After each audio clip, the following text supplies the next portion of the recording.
Ever feel like you're doing this teaching thing alone? You don't have to be. Shared teaching is all about sharing the workload through the power of collaboration and teamwork. Together, we'll walk through all the difficult parts of teaching and learn how to streamline our processes, fine-tune our time management, and develop a more manageable workload. If that sounds like a dream come true to you, then welcome to the Shared Teaching Podcast. Let's share in the teaching to make those dreams a reality. Now here's today's Shared Teaching. Hello and welcome back to the Shared Teaching Podcast. I am your host and creator of Shared Teaching, Susan. And before we dive into today's episode, I just wanted to let you know that I am opening the doors to my pilot program, Writing Unpacked, coming up next week. You won't want to miss out. I'm only opening up the program to 20 pilot program members. So if you're interested, please email me at susan@sharedteaching.com. And you're just going to simply say pilot program, and I will send you all the information. So let's go ahead and get on with today's show. This is episode number 52, 3 Steps to Planning Your Writer's Workshop Mini Lessons. Okay, so it may seem kind of daunting planning out everything there is for Writer's Workshop, but it can be easy to fit it all into a short mini lesson, and today I'm going to show you how it's possible. So what are Writer's Workshop mini lessons? Well, it's all in the name. Mini lessons are short, bite-sized teaching lessons delivered on a focused skill. Because the lessons are mini, they should only last from 5 to 10 minutes. For most of us, our mini lessons tend not to be so mini. If you're like me, you start talking about something else during the lesson, maybe a student asked a question, and before you know it, your mini lesson is suddenly a full-size lesson and you have little time for anything else, including independent writing for your students. So just like most things, making sure your mini lesson stays short and sweet will take time and practice. So have patience and you'll get there in no time. So there are several goals of a mini lesson. Now, I like to think of it as similar to math and reading lessons. And the writing workshop mini lesson should have very specific goals. And these goals are determined by what the majority of your class needs. So my Writing Goals product that's coming out this summer is a great way to determine different goals that most students need to master. Now, looking through these goals can help you decide on a focused lesson. So here are some goals to consider to be the focus of your mini lessons. First, it's focusing on the writing craft. Second is specifics of the genre. And third is how to get students working independently. So let's think about some examples of mini lessons. So once you decide on a goal for your Writer's Workshop mini lesson, you can then expand on that goal to figure out the steps needed to accomplish it. This becomes your guideline for your next several mini lessons. So if you're focusing on the writing craft, like I mentioned earlier, these are some examples of mini lessons you could use in your writing block. Number 1, how an author chooses an introduction. Number 2, mentor text examples of different introductions. And number 3 is choosing the right introduction. If you're providing lessons specific to a genre, you want to think about what is particular to that genre. So for example, if I was teaching opinion writing, I might use these specific example mini lessons. Number 1, defining facts and opinions. Number 2, using specific details, right? Because we always want them to state an opinion, give details about their opinion. And number 3, of course, is stating the opinion. Now, sometimes my writing lessons are more about just how to work independently so that I can have a smooth running writer's workshop. These lessons are just as important as teaching how to write. So a few of these kind of mini lessons might be: number 1, working with a partner; number 2, how to help my partner; number 3, how to be a good listener to my partner. Remember, you always want to start with what is the end goal, and then what are the steps they're going to need to get to that end goal, much like you break down a math focus skill. Okay, so let's get into the steps of planning our writing mini lessons. So the first step is to choose a focus for your mini lesson. So I recommend looking at your students' writing. Think about what do they need, then decide what they need to know about the genre they are learning. Because in my opinion, each genre has very specific things about that genre, right? That's why it's in its own category. So what do your first or second graders need to know in order to master understanding and writing the genre specific to their standards? I want you to make a list and then examine it. Think about your list. Which skills should go first? What's going to make sense that the students need to learn first? So if you want your students to learn how to write a good introduction, what is the first step they need? Usually my first step is to give a mini lesson on what is an introduction before I even start on teaching them how to write an introduction. Now you're going to break apart those components of an introduction and teach only one component at a time, which leads us into step number 2, the easy step, gathering your materials. At least I think this one's easy. The planning tends to be the hardest part of these 3 steps. Okay, so once you have your roadmap on what you're going to teach, it's time to decide what you need to help teach it.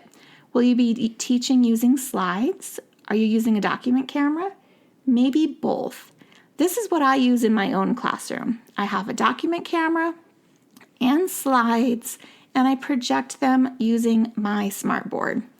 Now, when you gather and prepare all necessary materials before you start your mini lesson, you are guaranteed to start and end the lesson in the time you have planned, provided you stick to your idea. Right? You don't take any extra questions, just focus and stay focused on the lesson. Okay, so one of the things you might want to plan and prepare are anchor charts. Now, since I'm terrible at drawing, I prefer to create my anchor charts on the computer. I can print out titles and maybe even have a basic anchor chart before I start my lesson. During the lesson, I assemble the rest of the pieces together with the class. This helps me save time, and if I laminate the template before I use it with my class, I can then use it again and again each year by just writing on the top of the anchor chart and then erasing it out for the next group of students. Great, which leads me to mentor texts. Now, I love using mentor texts to teach my writing, but I don't use them for every single mini lesson. If you are planning to use a mentor text during your mini lesson, you want to make sure to have it readily available. I can't tell you how many times I've searched for a specific book and left my students waiting during a lesson in my past. It's much easier to pull all your mentor texts in advance and keep them in a basket ready to go. This could be ready to go by the week, or maybe you know exactly what mentor text you're going to use in that unit and just have all of them together ready to go at the start of that unit. Then there's definitely no looking around the room while your students impatiently wait and get off task. Next is notebook or paper.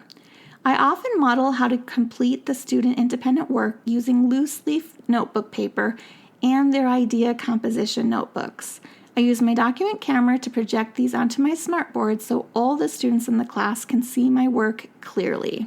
I think it's very important to have this model, especially if you're teaching younger students.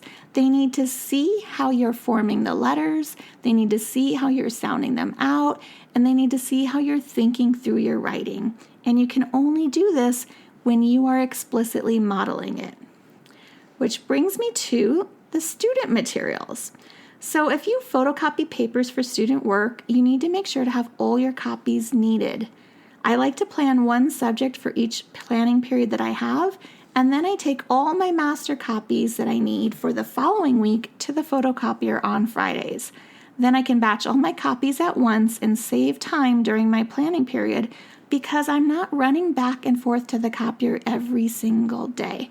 I'm doing it all at one time. And believe me, this saves some time. Now, the last thing you might want to plan for gathering materials is your student groups. I often like to use student groups, or student partners as I usually call them, during my writing lessons. This is great if you have a turn and talk portion of the lesson, which I know my admin love to see when they come visit my classroom. By knowing exactly who students need to converse with, you will save time during the lesson waiting for people to find their partners, get started. If they know all of that up front and you've planned it all up front, it'll be very quick and easy when you get to this part of the lesson. You want to keep partners fresh by assigning new partners at least every month. Okay, this brings us to step number 3 of planning your Writer's Workshop mini lesson. Step 1 was to choose a focus for the lesson. Step 2 was to gather any needed materials for that week. And step 3 now is to end your mini lesson with a clear direction. So at the end of your mini lesson, you're going to want to end with a clear direction. This is the assignment that they're going to use for writing time. The clearer you are about what you expect during this time, the more focused your students will be during their independent practice. So make your directions very clear. Just like your writing mini lesson focus, you want to make sure you have only one action item for students. Giving them too many things to work on, they're going to be unsuccessful and they'll need to ask you multiple questions when they are confused. This is where frustration happens. This is where the hands are raised when you just sit down to work in a student writing conference and it's, teacher, I don't understand. I need help. What do I do? How do I spell this? Or they're just sitting there like lumps on a log. You need to let them know exactly your expectations and what their one thing is that they need to accomplish. And you also need to spend some of those earlier writing mini lessons, not writing, but just teaching the process of what they should be doing and what your expectations are during writing time. All writing students will have multiple things they need to work on. The key to successful writing is to work on just one of these at a time. So you can be successful. Having a successful mini lesson takes a bit of planning and practice, but in the end, it's worth it. Your students will shine when you are more focused. All it takes is to follow the 3 steps I've talked about today. Choose your focus, gather your materials, and end with a clear direction. I hope you've enjoyed today's podcast episode. If you haven't yet, leave a review on iTunes.